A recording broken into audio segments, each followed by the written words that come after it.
My name is Josefina, and I just turned 26. For a decade, I meticulously planned every detail of my younger sister Natalie's birthday celebrations, while my own passed unnoticed. Each year, I hoped someone would remember mine. Each year, silence. This time, as Natalie's 24th approached, with demands for a gala for 150 guests, something inside me finally broke. I decided this would be the last birthday I would sacrifice my dignity for a family that never saw me. Let me know where you are watching from in the comments. Hit that like and subscribe button, and stay tuned to find out what happens when the perfect daughter finally snaps. I grew up in a middle-class neighborhood in Connecticut in a pale blue colonial with white trim and a swing on the front porch. My childhood was comfortable by most standards. We never struggled for necessities, took summer vacations to Maine, and had presents under the Christmas tree.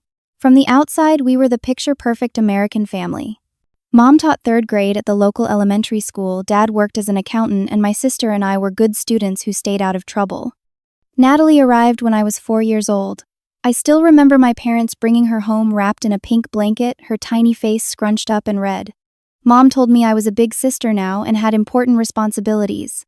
At 4, I took that role seriously, and somehow, 30 years later, that responsibility never ended.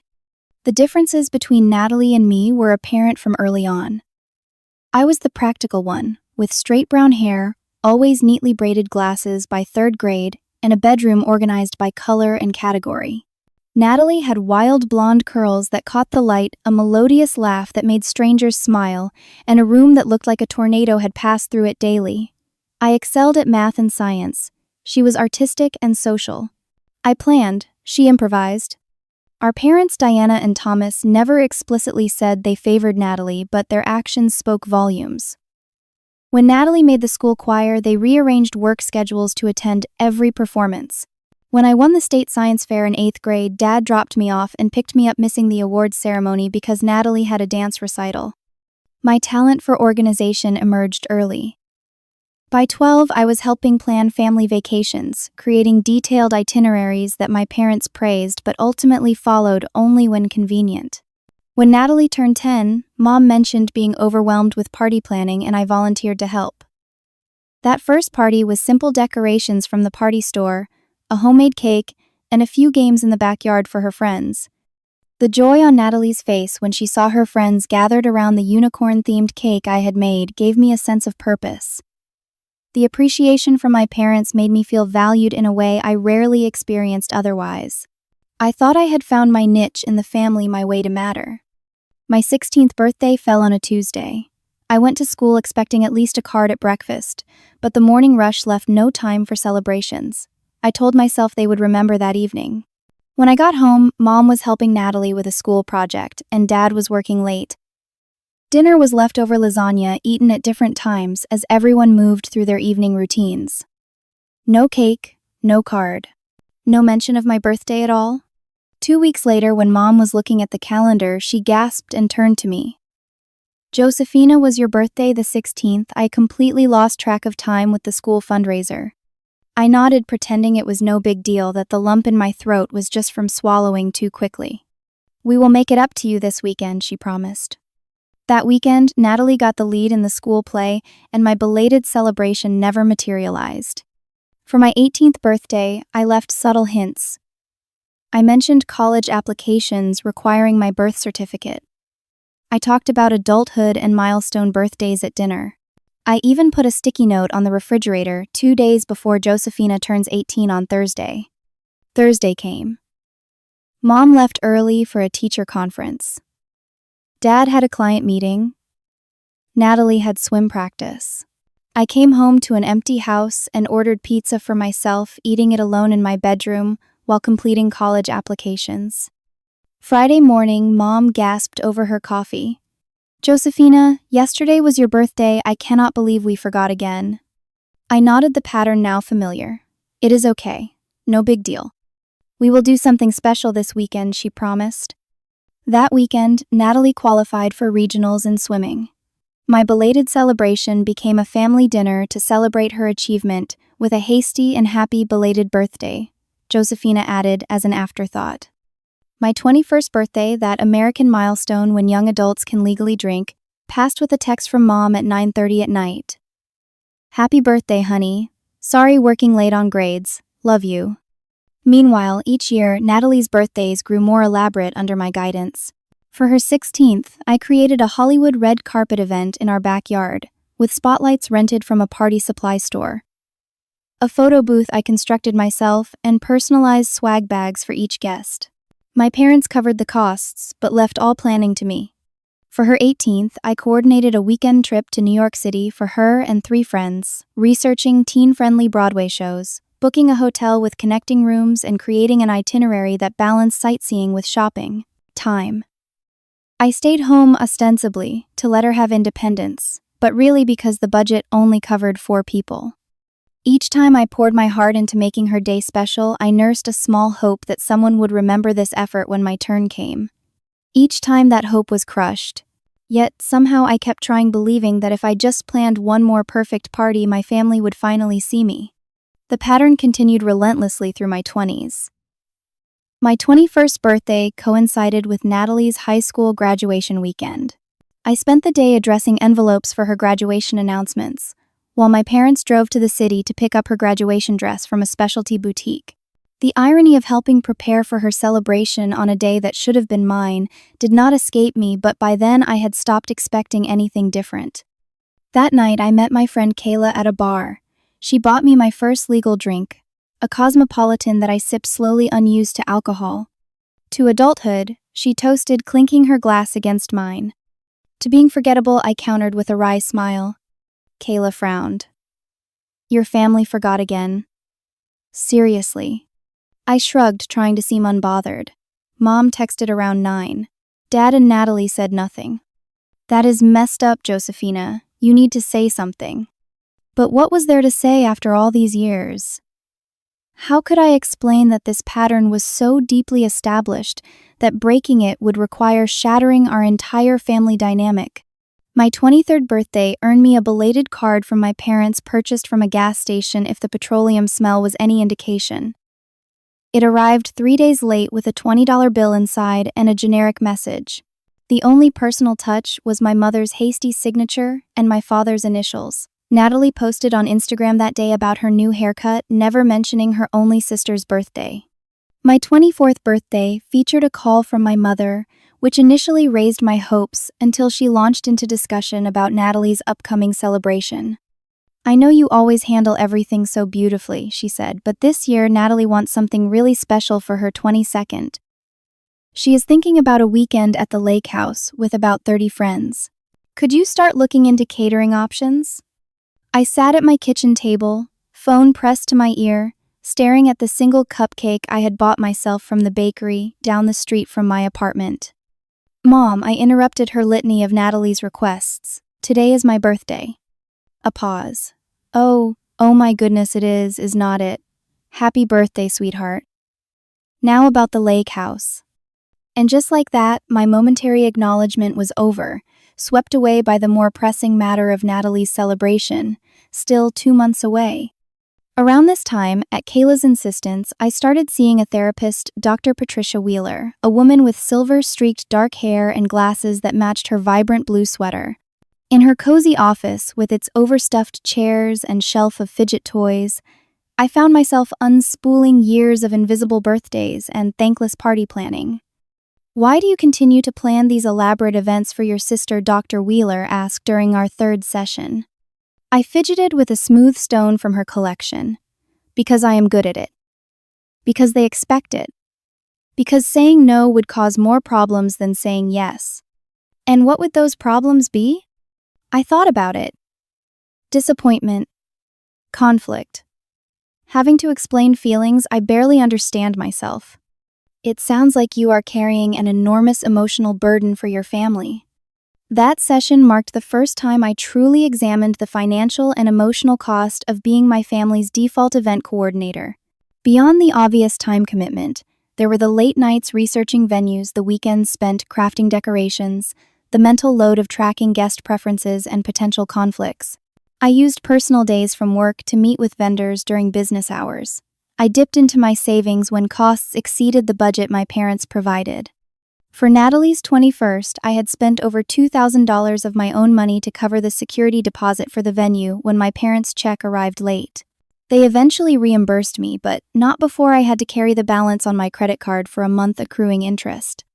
After several more therapy sessions, I attempted to communicate my feelings to my family. One Sunday dinner at my parents' house. As conversation turned to Natalie's upcoming birthday weekend, I cleared my throat. I was thinking, I began carefully, that maybe this year Natalie could take a more active role in the planning. I have a big project at work, and my time is limited. 3 pairs of eyes stared at me, as if I had suggested canceling Christmas. But you always do such an amazing job, my mother protested. No one organizes things like you do. That is true, Natalie agreed, and I am so terrible at details. Remember when I tried to plan Mom's book club dinner and forgot to order the main course? Everyone laughed at the memory, a story that had become family legend despite happening 5 years earlier. Besides, my father added, "This is your thing, Josie. You love doing this stuff." And just like that, my attempt at boundary setting was dismissed. My concerns unaddressed. I was trapped in a role I had unknowingly auditioned for, and won permanently. Later that night, as I was leaving, my mother pulled me aside. "Is everything okay, honey? You seem a little off." This was my opening, my chance to explain years of hurt. Instead, I smiled. "Just tired. Work has been busy." "Well, do not worry about Natalie's party too much. Just something simple would be fine." But simple, in relation to Natalie's celebrations, had long ago lost its original meaning. Simple now meant fewer than 50 guests, instead of 100. Simple meant hiring only one entertainment option instead of 3. Simple still meant weeks of planning and coordination that fell entirely on my shoulders. I drove home that night with a heaviness in my chest that no amount of therapy seemed able to lift. As we moved into our mid-20s, Natalie's birthday expectations grew increasingly extravagant. No longer satisfied with local venues or weekend trips, she began requesting themed experiences that required months of planning and coordination. For her 22nd birthday, she wanted a glamping experience, glamorous camping at a luxury outdoor resort with her 20 closest friends. This involved researching locations that could accommodate a large group, arranging transportation for those without cars, planning activities that would appeal to outdoor enthusiasts and indoor types alike, and creating custom welcome baskets for each guest. I spent 6 months coordinating every detail, right down to the custom marshmallow roasting sticks, with each guest's name burned into the handle. After the event, Natalie posted dozens of photos on Instagram with captions praising the magical weekend and thanking her friends for making it unforgettable. Not once did she mention the hours I had spent making it happen. When I pointed this out, trying to keep my tone light, she looked genuinely confused. "But you were not even there," she said. "I was thanking the people who celebrated with me." I wanted to explain that my absence was due to her request for just friends, no family, but the words stuck in my throat. Instead, I nodded and changed the subject, swallowing another small piece of my dignity. As her 23rd birthday approached, Natalie sent me a text with a link to a celebrity news article. "This is what I want, a yacht party like Kylie had. Can we make it happen?" The article detailed an influencer's Mediterranean birthday cruise, with a price tag that made my eyes water. I called my parents, expecting them to help me establish some realistic boundaries. "Well," my mother said hesitantly, "we cannot do the Mediterranean, obviously, but maybe something on Lake Michigan. There must be boats for rent." And just like that, I was researching yacht rentals in Chicago for a summer evening cruise complete with catering, DJ, and custom cocktails. The final cost, even after I negotiated discounts and called in favors from friends in the hospitality industry, was astronomical. My parents covered the base expenses, but I found myself paying for extras that Natalie deemed essential: the photo booth, the custom cocktail napkins, the professional photographer. The night of the party, as I watched Natalie holding court on the upper deck, surrounded by admiring friends, my cousin Sophia sidled up to me. "Quite the shindig," she commented, sipping her drink. "You outdid yourself this time, Josefina." I smiled tightly. "Thanks." "Seriously, does she even appreciate what you do for her?" My brother would never go to these lengths for me, and I would never expect him to. The question hit a nerve I had been trying to ignore. Did Natalie appreciate it? Did anyone? The answer came a week later when I overheard Natalie on the phone with a friend. The boat was gorgeous, but the music was all wrong. Josefina hired this DJ who played the lamest songs, and the photographer she found kept missing key moments. Next year, I am definitely taking charge of those details myself. I stood frozen in the hallway, a familiar hollowness expanding in my chest. Not only was my effort unappreciated, but it was also being actively criticized. The yacht party marked a turning point in how I viewed my role in these celebrations. What had once felt like a way to express love and find value in my family had become a thankless obligation that left me feeling increasingly invisible. This sense of invisibility extended beyond Natalie's birthday celebrations. Extended family members began to forget my birthday too, perhaps taking cues from my immediate family's behavior. Aunts who sent Natalie thoughtful gifts on her birthday would text me belated good wishes days or weeks later, if at all.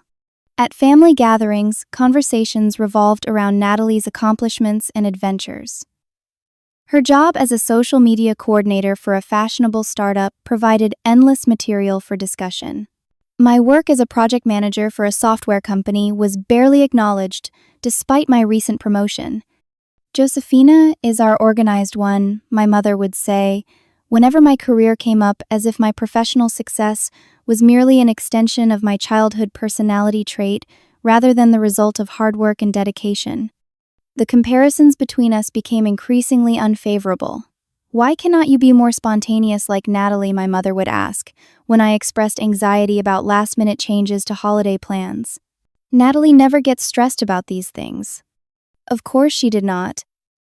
Natalie never had to worry about the logistics behind family gatherings because I handled them all. As my 25th birthday approached, I found myself experiencing physical symptoms of the emotional toll. Insomnia kept me staring at the ceiling most nights, rehearsing conversations I would never have the courage to initiate. Anxiety tightened my chest whenever family gatherings loomed. My self-worth, already fragile, diminished further with each forgotten milestone and dismissed contribution. My work began to suffer as I used personal time for family events. My manager, Angela, called me into her office after I requested yet another Friday off to meet with vendors for Natalie's upcoming celebration. "Josefina, this is the third personal day you have taken this month," she noted, concern evident in her voice. "Is everything all right?" I gave my standard response. "Family obligations. Everything is fine." But it was not fine. I was drowning in responsibilities that were not mine, to carry, sacrificing my career advancement for events where my contribution would go unrecognized. As my 25th birthday approached, I allowed myself a small spark of hope. A quarter century seemed significant enough to warrant acknowledgement. Perhaps this year would be different. I had just spent 3 months planning Natalie's 23rd birthday yacht excursion. Surely someone would remember mine. The morning of my birthday, I woke up early, a childlike anticipation fluttering in my stomach despite years of disappointment. I checked my phone, a few automated emails from businesses I had signed up with, a happy birthday text from Kayla, nothing from family. I got ready for work, telling myself they might be planning a surprise. A small cake at dinner, perhaps, or flowers delivered to my office. By lunchtime, my phone remained silent. No calls, no texts. My colleagues, unaware of the significance of the day, treated it like any other Tuesday. I left work at 5, driving home with a heaviness that had become all too familiar. My apartment was quiet and dark when I unlocked the door. No surprise party waiting, no cards on the table. I ordered takeout from my favorite Thai restaurant, a small indulgence for myself, and ate it while watching a baking competition show, phone within reach just in case. At 11:59, just as I was preparing for bed, my phone chimed with a text. My heart leaped until I read the message from my mother. "Natalie is thinking destination birthday this year. Can you research some affordable beach options? Nothing too tourist heavy." No acknowledgement of my birthday, no belated wishes, just another task for Natalie's celebration still months away. I sat on the edge of my bed, phone clutched in my hand, and for the first time in years, I allowed myself to cry. Not the quiet tears I had mastered over years of disappointment, but deep, body-shaking sobs that left me gasping for breath. 25 years of existence, and I remained invisible to the people who were supposed to love me most. The day after my forgotten 25th birthday, I called in sick to work for the first time in 3 years. Angela's concerned voice asked if I needed anything, but I assured her it was just a 24-hour bug. In reality, I could not face spreadsheets and meetings while the weight of my family's indifference pressed against my chest, making it difficult to breathe. I spent the day in pajamas, alternating between sleeping and staring at the ceiling, my phone turned off to avoid any follow-up birthday texts that might trickle in now that the day had passed. None came when I finally powered it back on that evening. That Friday, I had my regular therapy session with Dr. Wheeler. I walked in and sat heavily in my usual chair, the cushions enveloping me like an old friend. "Tough week?" she asked, noting my posture. "My 25th birthday was Tuesday," I said simply. She nodded, already familiar with my family's pattern, and complete radio silence. Not even a text until midnight, and that was Mom asking me to research beach destinations for Natalie's next birthday. The words came out flat, emotionless. Dr. Wheeler was quiet for a moment. "Josefina, we have been working together for almost 2 years now. We have talked extensively about this pattern with your family, about your feelings of invisibility and your sister's birthday expectations. What I have not heard is what you want to do about it." "Do?" I repeated. "Yes. You have identified the problem very clearly. You have even attempted to communicate your feelings, though perhaps not as directly as might be effective. But at some point, we need to move from identification to action." "What kind of action?" "That depends on what you want. Do you want your family to recognize your birthday? Do you want to stop planning Natalie's celebrations? Do you want to change the entire dynamic of your relationship with them?" I had never really considered these questions separately. They had always been tangled together in my mind. If my family valued me, they would remember my birthday, and I would not resent planning Natalie's parties because it would be reciprocal care rather than a one-way obligation. I started, then paused, genuinely unsure how to finish the sentence. "I want them to see me, to value me, to put the same effort into our relationship that I put into theirs." "And if they cannot do that," Dr. Wheeler asked gently, "or will not?" The question hit me like a physical blow. What if this was simply who they were? What if no amount of communication or boundary setting could change the fundamental dynamic of our family? "Then I need to stop expecting it," I said slowly, the realization unfurling within me. I need to stop setting myself up for disappointment. "That might be part of it," Dr. Wheeler agreed. "But I also wonder if you need to consider what it would look like to prioritize your own needs and happiness, even if that means stepping back from certain family obligations." We spent the rest of the session exploring what those boundaries might look like. For the first time, I allowed myself to imagine declining to plan Natalie's next birthday or planning my own celebration regardless of my family's participation. The conversation left me feeling both lighter and more anxious. Change, even necessary change, was terrifying after decades of the same painful pattern.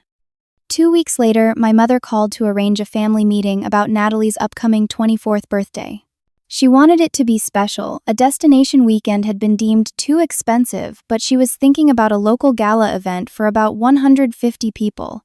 "We will need your expertise to pull this off," she said cheerfully. "Natalie has such a specific vision this year." I agreed to the meeting, my therapist's questions echoing in my mind. What did I want? What was I willing to accept? What boundaries was I ready to establish? That Sunday, I drove to my parents' house, a knot of anxiety tightening in my stomach.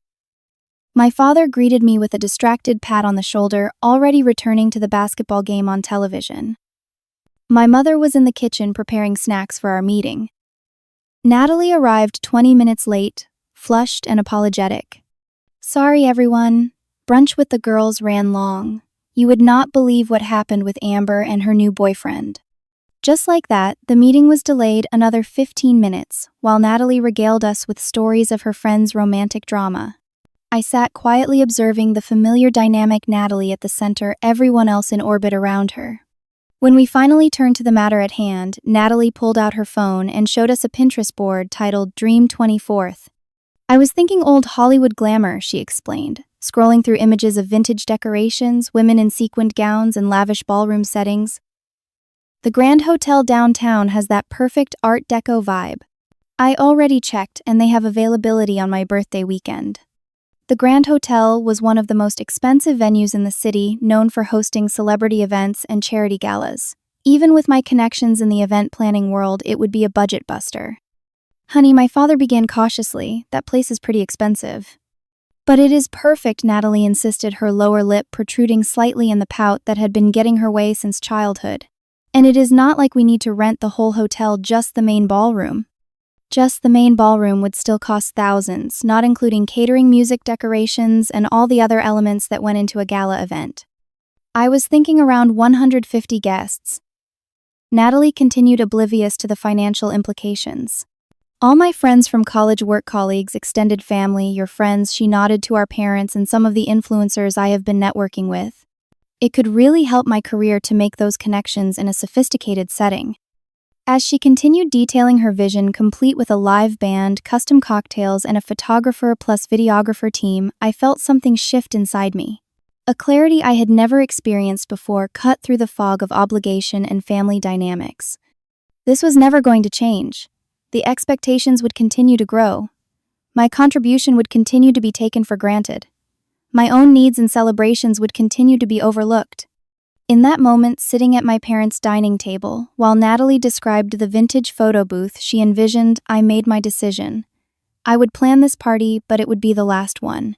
And I would plan it very differently than anyone expected. So, Josefina, my mother, turned to me.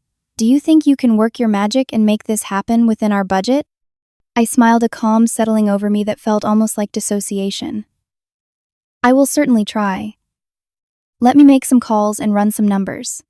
I knew I could count on you, Natalie, beamed, reaching over to squeeze my hand. No one does this better than you do.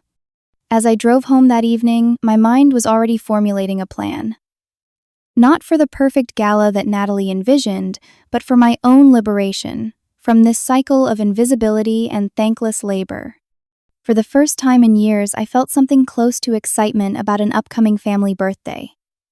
Not because I would create another perfect celebration, but because I would finally create something for myself, freedom. Over the next 2 months, I appeared to throw myself into planning Natalie's 24th birthday gala with unprecedented enthusiasm. I created elaborate spreadsheets tracking potential vendors, guest lists, and budget allocations.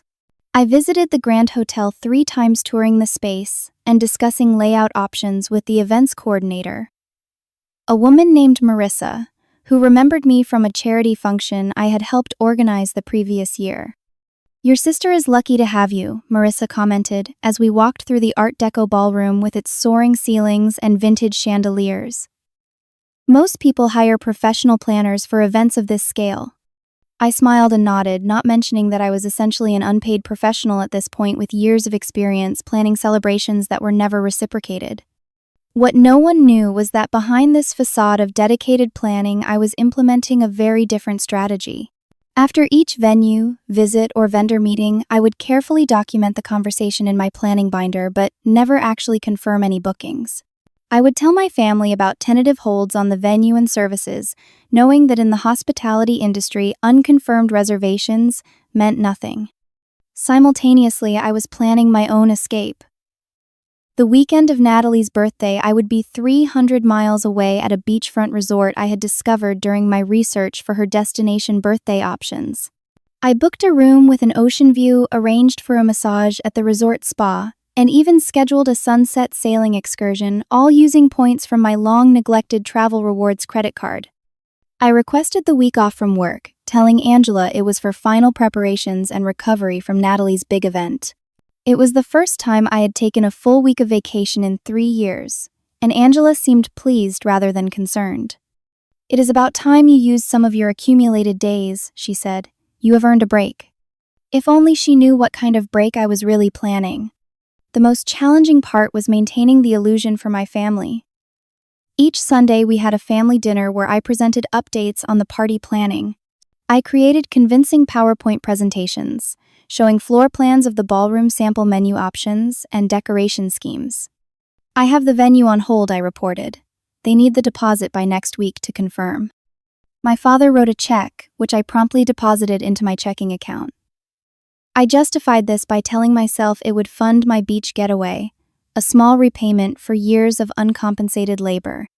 For guest invitations, I created a beautiful digital design that I showed my family for approval. "These look amazing," Natalie exclaimed. "When will they go out?" "I will handle it next week," I assured her. "I have everyone's contact information from your list." That list went directly into a folder on my computer, never to be accessed again. No invitations were ever sent. As the weeks passed, I became increasingly adept at this double life. I maintained a folder of fabricated email confirmations from vendors, showed my family photos of flower arrangements and table settings I had selected, and even created a minute-by-minute timeline for the event day that would never occur. 4 weeks before the big day, Kayla came over to my apartment and found me surrounded by party planning materials on one side of my dining table and beach resort brochures on the other. "What is all this?" she asked, picking up a pamphlet for sunset sailing excursions. I had been debating whether to tell anyone about my plan, concerned that voicing it might weaken my resolve. But Kayla had been witness to years of forgotten birthdays and unappreciated efforts. If anyone would understand, it would be her. "I am not actually planning Natalie's party." I confessed, the words rushing out. "I am pretending to plan it while actually planning a trip for myself. On the day of her party, there will be no staff, no food, no music, nothing. Just an empty ballroom and a lot of confused guests." Kayla's eyes widened. "Holy shit, Josefina. That is intense."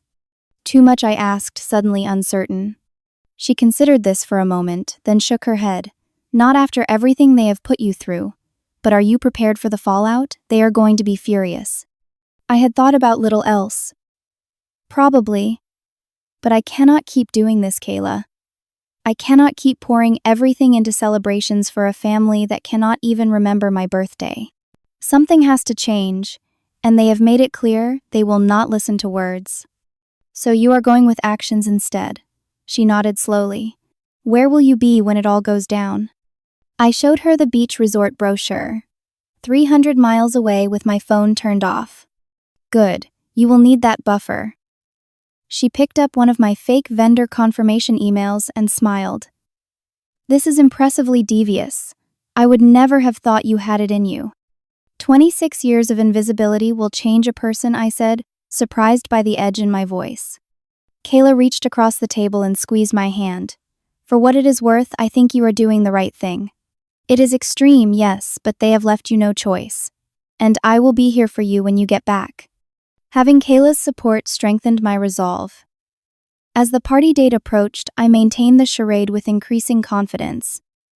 I confirmed final headcounts with my family. 147 guests had RSVP'd, yes, discussed transportation options for elderly relatives, and even pretended to hire security for the event, since several of Natalie's influencer friends were minor celebrities. 1 week before the event, I had a final planning meeting with my family. We sat around their dining table, reviewing what appeared to be final confirmations from the venue caterer, florist, band photographer, and bartending service. All fabricated, of course. "Everything looks perfect," my mother said, beaming with pride. "Natalie, your sister has outdone herself this time." Natalie reached over to hug me. "You are seriously the best sister ever. I cannot wait for Saturday." My father nodded in agreement. "We are lucky to have such an organized daughter. This would have cost a fortune if we had hired a professional planner." Their praise, once so desperately craved, now rang hollow. Where was this appreciation on my birthdays? Where was this acknowledgement of my value when it was not directly serving their needs? "Happy to help," I said, the words tasting like ash in my mouth. "It is going to be an unforgettable night." That at least was completely true. The day before the event, I called my family with last-minute confirmations. "The venue will be ready for guests at 7, I explained. "The band starts at 8. I will be there early to oversee setup, so no need for anyone else to arrive until party time." "Are you sure?" my mother asked. "We could help." "Absolutely sure," I insisted. "Everything is under control." That evening, I packed my suitcase for the beach, including several new outfits I had purchased specifically for this trip. I set my out-of-office email response, cleaned my apartment, and left food and extra water for my cat, who would be checked on by a neighbor. As I got into bed, I felt a moment of doubt. Was I really going to go through with this? Would this act of rebellion cause irreparable damage to my family relationships? Then I remembered my 25th birthday spent alone while my mother texted about Natalie's plans. I remembered the yacht party where my efforts were criticized rather than appreciated. I remembered decades of invisibility and taken for granted labor. Yes, I was going to go through with it. Some relationships needed to be damaged before they could be rebuilt on healthier foundations, and if rebuilding proved impossible, well, at least I would have stood up for myself finally.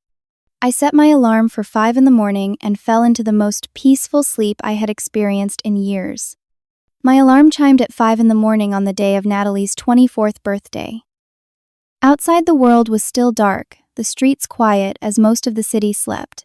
I had laid out my travel clothes the night before, a comfortable outfit for the 4-hour drive to the beach, jeans, a soft cotton t-shirt, and a light sweater for the coastal breeze. I moved through my morning routine with calm efficiency, a strange sense of peace settling over me. For years, party days had been frantic affairs of last-minute details, vendor coordination, and crisis management. Today, my only responsibility was to myself. My suitcase was already in the car, loaded the night before to avoid suspicious neighbors who might mention my departure to my family.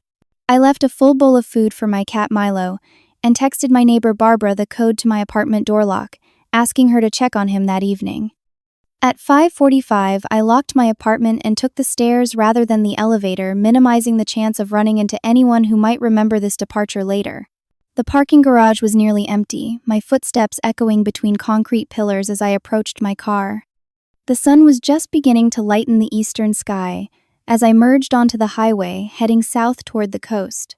Traffic was light at this hour, allowing me to settle into a comfortable rhythm of driving my playlist of favorite songs, providing a soundtrack to my escape.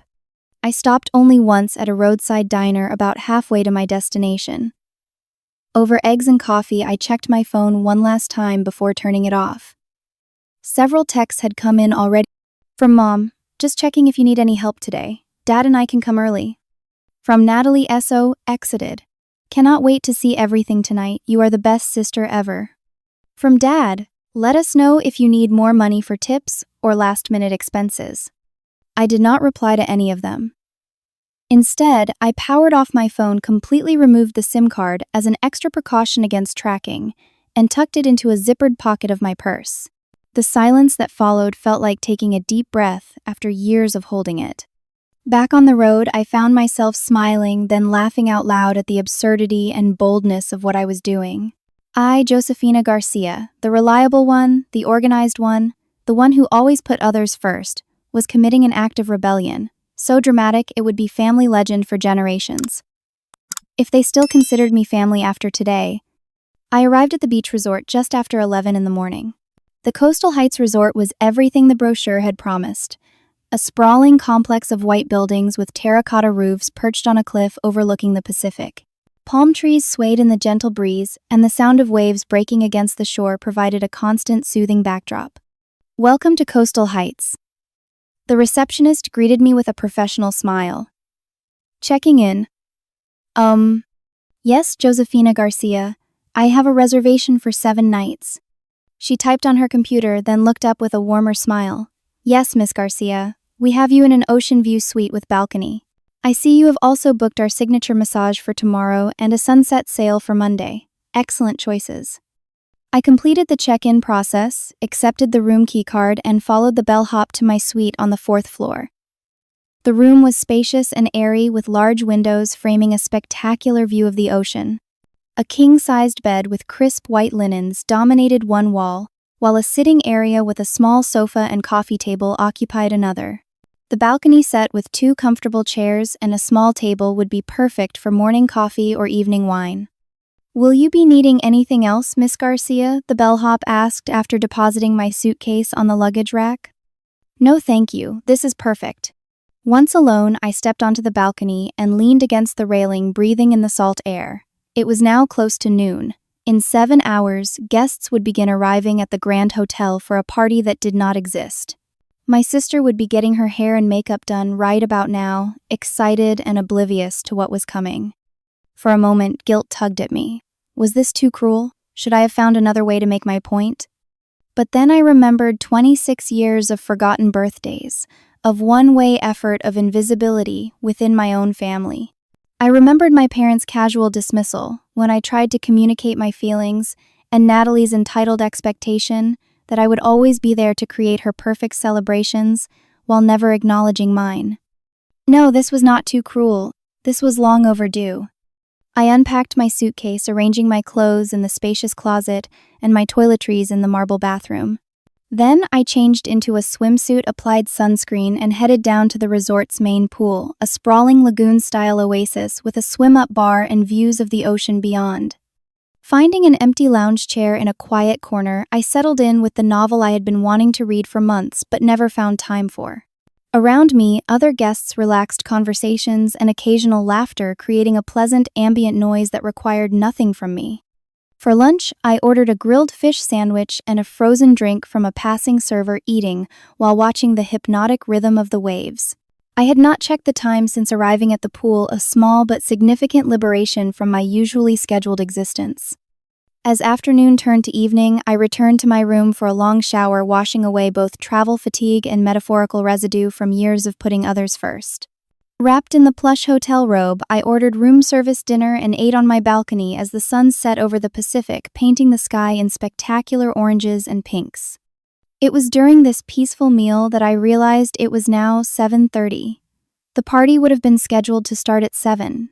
Guests would be arriving to an empty, locked ballroom. Natalie would be frantically calling my silent phone. My parents would be making increasingly desperate attempts to understand what had happened. Surprisingly, I felt little anxiety about this. Instead, a calm certainty had settled over me. This needed to happen. Something needed to break the cycle, and words had proven ineffective. Perhaps this dramatic action would finally make them see what they had been doing to me for years. I imagined the scene at the Grand Hotel, confused guests milling around the lobby. Natalie, in her carefully selected vintage-inspired gown, becoming increasingly agitated, my parents making embarrassed excuses and urgent phone calls. The catering that would never arrive, the band that was never booked, the photographer who had no appointment. Would they piece it together immediately, or would they first assume some terrible accident had befallen me? Would they call hospitals before realizing this was intentional? The thought gave me momentary pause, but I reminded myself that Kayla knew where I was and would intervene if the situation escalated to that level of concern. As night fell, I drew a bath in the oversized tub, adding the lavender-scented salts provided by the hotel. Soaking in the warm water, I felt years of tension beginning to dissolve. Tomorrow, I would face consequences. Tonight, I would rest. After my bath, I slipped between the luxurious sheets and fell into a deep, dreamless sleep, unburdened for the first time in memory by obligations to others. I maintained my digital silence for the next 3 days, focusing entirely on myself. I read by the pool, walked along the beach, collecting shells, enjoyed my scheduled massage, and ate whatever I wanted whenever I wanted. The simple freedom to follow my own desires without considering anyone else's needs was intoxicating. On the 4th day of my stay, curiosity finally overcame my resolve. After breakfast on my balcony, I retrieved my phone and SIM card from my purse, reassembled them, and powered on the device. The notifications began immediately, a digital avalanche of missed calls, voicemails, texts, and emails. The numbers were staggering. 73 missed calls, 42 voicemails, over 200 texts, and dozens of emails and social media messages. I took a deep breath and began with the text, scrolling to the beginning to watch the situation unfold chronologically. From Natalie, 7:10 p.m. Where are you? Guests are starting to arrive, but the ballroom is locked. From Mom, 7:15 p.m. Josefina, there seems to be a problem at the hotel. They say they have no event booked tonight. Call immediately. From Dad, 7:20 p.m. Hotel manager says no deposits were ever paid. What is going on? The texts became increasingly frantic over the next hour. From Natalie, 7:45 p.m. What the hell, Josefina? Everyone is here and there is no party. Call me right now. From Mom, 7:50 p.m. We are worried something happened to you. Please call as soon as you get this. If we do not hear back in an hour, we are calling hospitals. From Dad, 8:20 p.m. Your mother is beside herself with worry. At least let us know you are safe. From Kayla, 8:30 p.m. They just called me looking for you. I said I had not heard from you today, but I am sure you are fine. They sound completely freaked out. Hope the beach is amazing. You deserve this. By 9 p.m., the tone had shifted from concern to dawning realization. From Natalie, did you seriously do this on purpose? Did you intentionally ruin my birthday? I cannot believe you would do this to me. From Mom, Josefina, if you plan this, I do not even know what to say. 150 people standing around a hotel lobby, your sister in tears. Please tell me you are safe at least. From Dad, called your boss. She said you took a vacation week. I hope whatever point you are trying to make was worth destroying your sister's special day. The text continued over the following days, cycling through worry, anger, confusion, and eventually, in some cases, reflection. From Mom, day 2, I am still angry, but also worried. Please just let us know you are safe. From Dad, day 3, we need to talk about this when you are ready. I do not understand why you would do this. Most surprising was a text from Natalie on the 3rd day. I am furious with you. But I also wonder if I missed something important. Did I do something to hurt you this badly? Please call me. I scrolled through a few voicemails, hearing the evolution from concern to anger to confusion in my family's voices. The most recent message left yesterday by my mother was different in tone. Josefina, I have been thinking a lot about why you might have done this. Kayla would not tell us anything specific, but she said we should consider how we have treated you over the years, especially around birthdays. I think I am beginning to understand. Please call when you can. We need to talk. I set the phone down, overwhelmed by the flood of emotions these messages triggered. Part of me felt vindicated that they were finally beginning to reflect on their behavior. Another part felt guilty about the public embarrassment I had caused. But mostly I felt a profound sense of relief that the facade had finally been broken. Whatever happened next, we could no longer pretend everything was fine. I decided to send one text to all 3 family members at once. I am safe. I needed time away to think about our family dynamic. I will be home in 3 days. We can talk then. Then I turned my phone off again and returned to the peaceful solitude of my vacation, fortifying myself for the confrontation to come.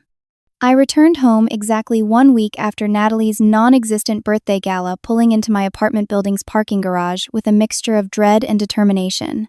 The peace I had found at the beach still lingered, but reality was rapidly encroaching. My apartment was exactly as I had left it. Milo greeting me with his usual mix of indignation at my absence and relief at my return. Barbara had left a note saying she had fed him and cleaned his litter box daily, adding, "Whatever you did, your family called here 6 times looking for you. Hope it was worth it." It was worth it. Even with the confrontation looming, I did not regret my actions. Something had needed to break the cycle, and words had proven ineffective for years. This dramatic gesture had finally cracked open the conversation we needed to have. I unpacked, did a load of laundry, and checked my work emails, normal activities that helped ground me before the storm. Then I texted my parents, "I am home now. We can meet tomorrow at 2 if that works for you." My apartment. Their response was immediate, "We will be there."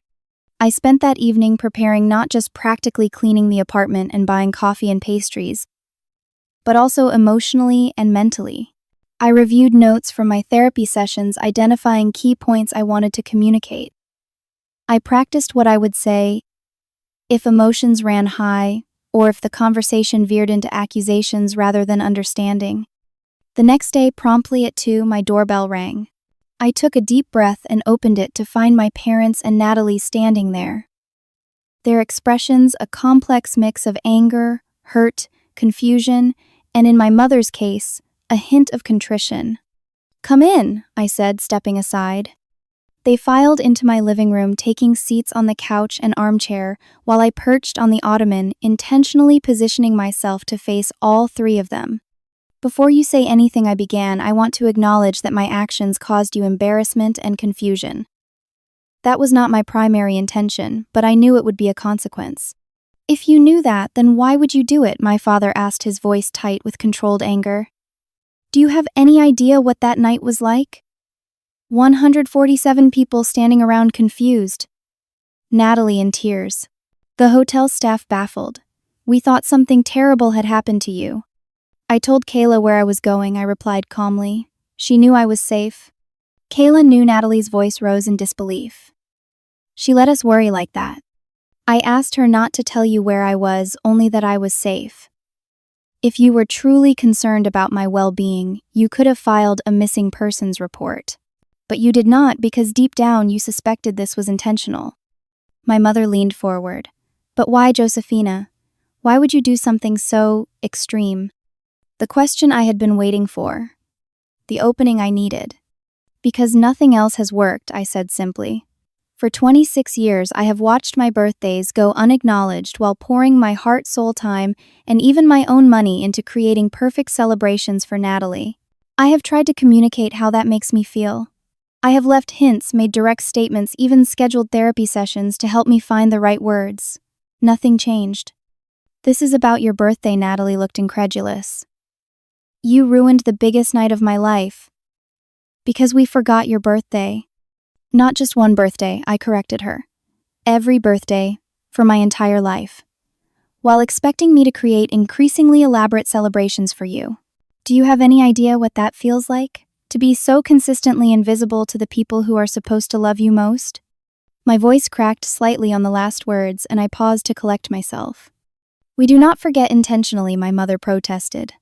Life gets busy, dates slip by. Mom, I interrupted gently, you have never forgotten Natalie's birthday. Not once. You start planning months in advance. The difference is not about busy schedules. It is about priorities. And I have never been a priority. My father shifted uncomfortably. That is not fair, Josefina. We love you just as much as Natalie. I want to believe that, I said. But love is expressed through actions, not just feelings. And your actions have consistently shown that my special days, my needs, my feelings do not matter as much as hers. Natalie had been unusually quiet. Now she spoke, her voice softer than before. I never realized. I knew we forgot sometimes, but I did not think it was every year. It was, I confirmed, every single year from my 16th birthday onward.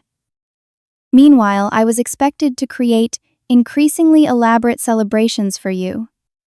The Hollywood party for your 16th, the New York trip for your 18th, the glamping weekend, the yacht party, each one requiring months of planning, countless hours of work, and often my own money to cover extras that went over budget. You never said you were using your own money, my father frowned. Would it have mattered if I had? The expectations remain the same. My mother was quiet for a long moment, then said something that surprised me. I think we took advantage of your organizational skills and reliability. It was easier to let you handle everything than to acknowledge that we were creating an unfair dynamic. That admission, however, small, was the first crack in the wall of defensiveness I had expected. I felt a glimmer of hope that this conversation might actually lead somewhere productive. I am not saying I handled this in the best way, I acknowledged. But I needed to do something dramatic enough to make you see what has been happening for years. Words were not working. So you publicly humiliated me in front of all my friends. Natalie's anger flared again. Do you know what people are saying about me now? That I am so self-absorbed? I did not even book my own party venue. Is that worse than how I have felt for 26 years? I asked quietly. Constantly forgotten by my own family. While being expected to celebrate you, the question hung in the air between us. For perhaps the first time, I saw Natalie really considering my perspective, her expression shifting from indignation to discomfort to the beginnings of understanding. I never asked you to plan all those parties, she said, though, with less conviction than before. Not explicitly, I agreed, but you accepted them as your due. You criticized when details were not perfect. You never once thanked me in your social media posts, showcasing the events I created. She flinched at that, perhaps remembering the yacht party photos that had excluded any mention of my efforts. My father ran a hand through his hair, a gesture I recognized from childhood as a sign of his discomfort. Josefina, we messed up. I can see that now. But this nuclear option you chose? There had to be a better way. I tried other ways for years, I reminded him. Nothing changed. Sometimes a dramatic gesture is needed to break through entrenched patterns. We continued talking for nearly 3 hours, cycling through accusations, defensiveness, explanations, and eventually halting steps toward understanding. It was not a Hollywood resolution with tearful hugs and immediate forgiveness. It was messy, uncomfortable, and at times painfully honest. My mother admitted that she had indeed taken my reliability for granted. You were always so capable, even as a child. It was easy to focus attention on Natalie because she seemed to need it more. I needed it too, I said simply. I just did not know how to ask for it.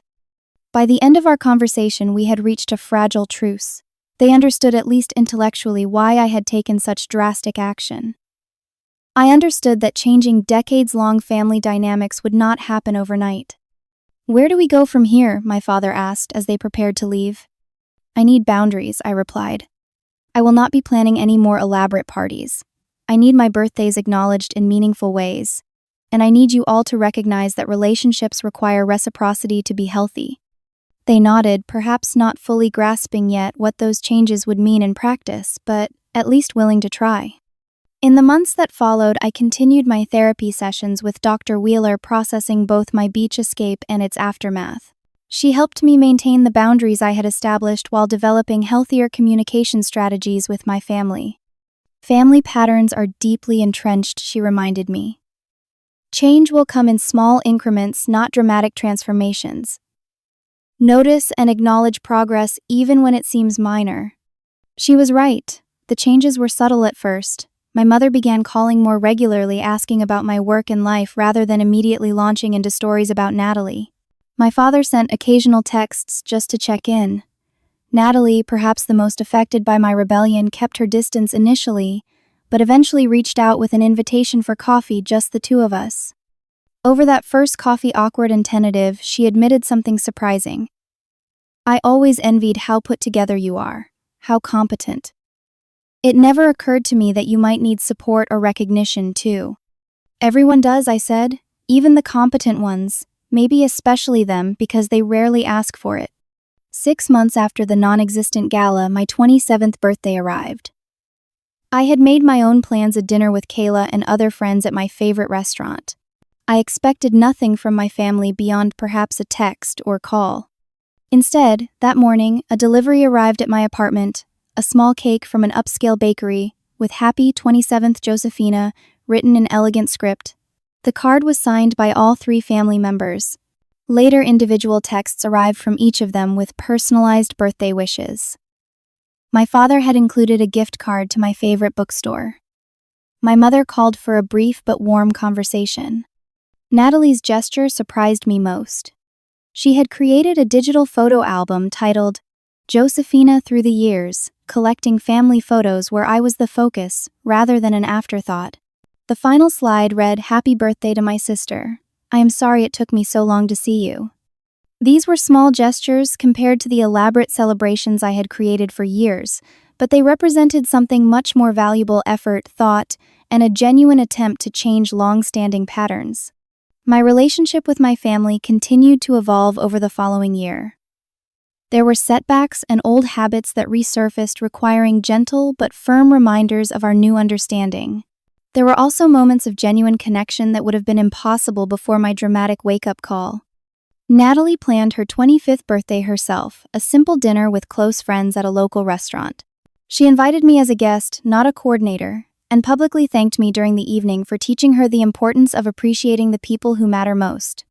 Beyond my family, I developed deeper relationships with friends who valued me naturally, without requiring dramatic demonstrations to see me. I focused more on my career, earning a promotion that acknowledged my organizational talents in a setting where they were appropriately compensated rather than exploited. Most importantly, I learned to value myself independently of others' recognition. The beach trip that had begun as an act of rebellion became an annual tradition, a week I dedicated entirely to my own well-being and reflection. On particularly difficult days when old family patterns threatened to reassert themselves, I reminded myself of the lesson I had learned through my dramatic escape. Sometimes love means setting boundaries even when those boundaries initially hurt the people you care about. True connections can withstand honest confrontation, and those that cannot may not be worth preserving in their current form. The journey from invisibility to being truly seen is rarely smooth or direct. It requires courage to disrupt comfortable patterns even when those patterns cause pain. It demands persistence to maintain new boundaries when old habits reassert themselves, and it takes wisdom to distinguish between genuine change and temporary appeasement. As I approach my 28th birthday, I no longer fear being forgotten. Not because I am certain my family will remember, but because I now understand that my value does not depend on their recognition. I have learned to celebrate myself, to nurture relationships that naturally reciprocate care, and to release expectations that others will automatically know what I need. Have you ever had to take dramatic action to change a painful pattern in your relationships? Or have you found yourself consistently giving more than you receive? Share your experiences in the comments below. If this story resonated with you, please like, subscribe, and share it with someone who might need to hear that they deserve to be seen and celebrated too. Thank you for listening to my journey, and remember, sometimes the most powerful act of self-love is simply refusing to remain invisible.